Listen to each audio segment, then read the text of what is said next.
ভোর থেকেই জমে উঠেছে নারায়ণগঞ্জের রূপগঞ্জের ৩০০ ফিট কালনী বাজার। চলছে বিভিন্ন ধরনের সবজি বেচাকেনা। বিস্তারিত জানাতে সেখানে আছেন সহকর্মী মোহাম্মদ রাশেদুল ইসলাম। সরাসরি যাচ্ছে সেখানে।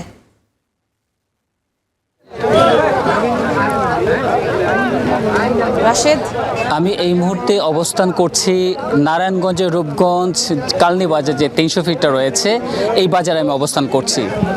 এখানে কিন্তু আজকে যে ঝিরিঝিরি বৃষ্টি হচ্ছে, এই বৃষ্টিতেই কিন্তু কৃষকরা তাদের সবজি নিয়ে এই বাজারে এসেছে তাদের সবজি বিক্রি করতে।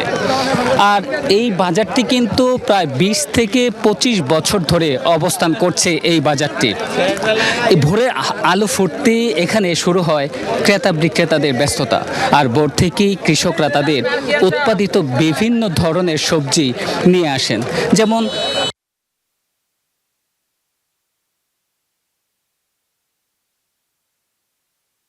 পুঁই শাক, লাউ শাক, টক পাতা, লাল শাক, পালং শাক, কলমি শাক এবং পলই শাক। এখানে ক্রেতা যারা আসেন তারা কিন্তু মূলত তাজা এবং বিষমুক্ত সবজি ক্রয় করার জন্য এখানে তারা আসে এবং তারা মনে করে যে এখানে ক্রেতা যারা আসেন তারা কিন্তু মূলত তাজা এবং বিষমুক্ত সবজি ক্রয় করার জন্য এখানে তারা আসে এবং তারা মনে করে যে এখানে দামটাও বেশি লাগালের মধ্যেই তারা মনে করছে আর কি।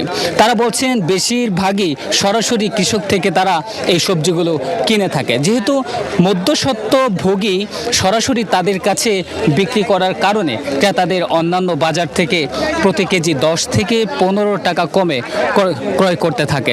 তো এখানে আজকে যে সবজিগুলো রয়েছে, সবজি যে লাউ বিক্রি হচ্ছে ৬০ টাকা করে, মিষ্টি কুমড়া ৪০ টাকা কেজি দরে বিক্রি হচ্ছে, কইটা বিক্রি হচ্ছে ৪০ টাকা, টমেটো বিক্রি হচ্ছে ৫০ থেকে ৬০ টাকা কেজি। তাহলে এই বৃষ্টির মধ্যেই কিন্তু যারা কৃষক রয়েছে তারা এই বৃষ্টির মধ্যে তারা এই সবজি বিক্রি করতে আসছেন এই বাজারে। তো এই ছিল আমার কাছে আজকে সর্বশেষ তথ্য।